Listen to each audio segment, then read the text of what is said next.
நெருப்பில் வந்தவர்கள் நாம். நமக்கு மட்டும்தான் ஒரு புராணம் இருக்கிறது. இந்தியாவிலே நம் சமுதாயத்துக்கு மட்டும்தான் ஒரு புராணம் இருக்கிறது, வேறு எந்த சமுதாயத்தும் கிடையாது. காரணம், நாம் வன்னியக்குள்ள சத்திரியர்கள் தான்.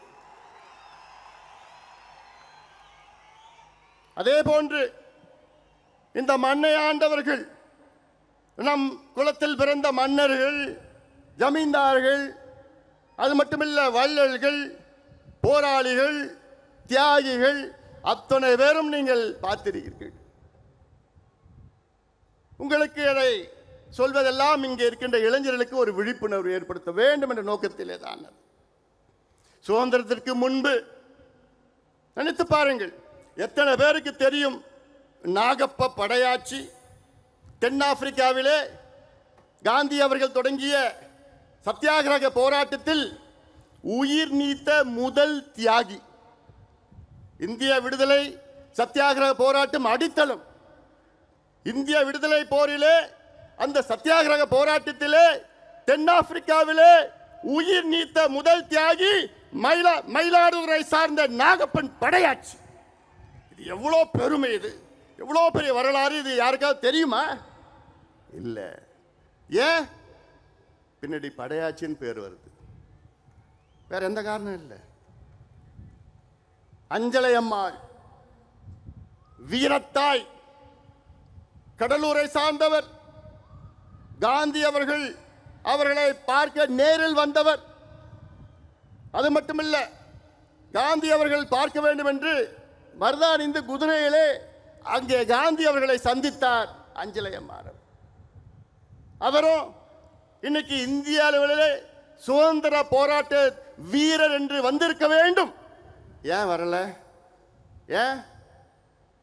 இந்த ரத்தத்தில் பிறந்துட்டாங்க. அதான், வேற எந்த காரணம் இல்லை. ஏன்? நம்முடைய ஐயா ஆணைமுத்து படையாட்சி. ஐயா ஆணைமுத்து தந்தை பெரியார் அவருடைய உண்மையான வாரிசு. அவர் இன்னைக்கு யார் யாரோ வாரிசுன்னு சொல்லிட்டு இருக்கிறாங்க. ஐயா ஆணைமுத்து அவர்கள் அந்த காலத்தில் வட இந்தியாவில், நினைச்சு பாருங்க, இங்க இருந்து நம் சொந்தக்காரர் வட இந்தியாவில் போயிட்டு பீகார், உத்தரப்பிரதேஷ், மத்திய பிரதேஷ், ஹரியானா, ராஜஸ்தானில் அங்கே அவ்வளோ விழிப்புணர்வு போராட்டங்கள் நடத்தி மண்டல் கமிஷனை வர வைத்தவர் ஐயா ஆணைமுத்து அவர்கள். மண்டல் கமிஷன் அவர் வர வைக்கலன்னா இன்னைக்கு இந்தியாவில் ஓபிசி இடஒதுக்கீடு கிடையாதுயா. இதில் எனக்கு ஒரு பெருமை இருக்கிறது. இந்தியாவிலே ஓபிசி இடஒதுக்கீடு இதை பெற்று தந்தது 2 சத்திரியர்கள். ஒன்று ஐயா ஆணைமுத்து அவர்கள், மண்டல் கமிஷனையே கொண்டு வந்தது. அடுத்தது நம்முடைய இனமான காவலர், சமூகநீதி போராளி மருத்துவர் ஐயா அவர்கள். ஐயா அவர்கள் இல்லை என்றால் இன்று இந்திய அளவிலே ஓபிசிக்கு கல்வியில 27 விழுக்காடு இன்று வரைக்கும் வந்திருக்காது.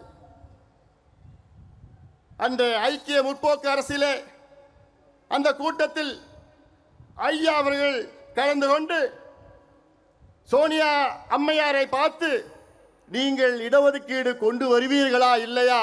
இல்லை, நாங்கள் இந்த கூட்டணியை விட்டு வெளியேறுகிறோம் என்று ஆவேசமாக பேசினார்கள். சோனியா காந்தி அம்மையார் அவர்கள் ஐயாவை பார்த்து, டாக்டர் கூல் டவுன் பண்ணுங்க, அமைதியா நம்ம பேசிக்கலாம்.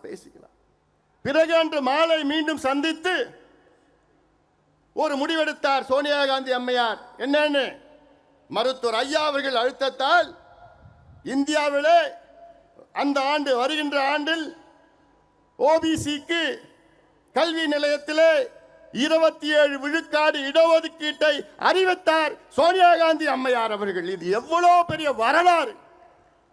இது யாருக்காவது தெரியுதா? இல்லையே, இந்த ரத்தத்தில் பிறந்துட்டாங்க.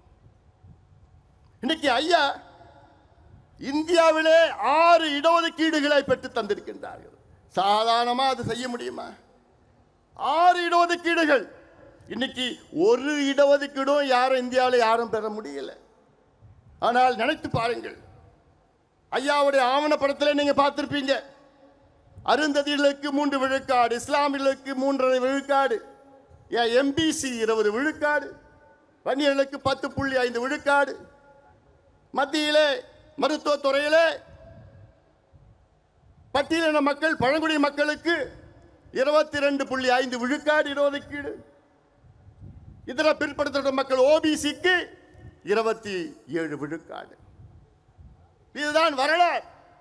ஆனால் அந்த அளவுக்கு ஐயாவுக்கு அங்கீகாரம் இருக்கிறதா, கிடைத்திருக்கிறதா? இல்லை. ஏன்?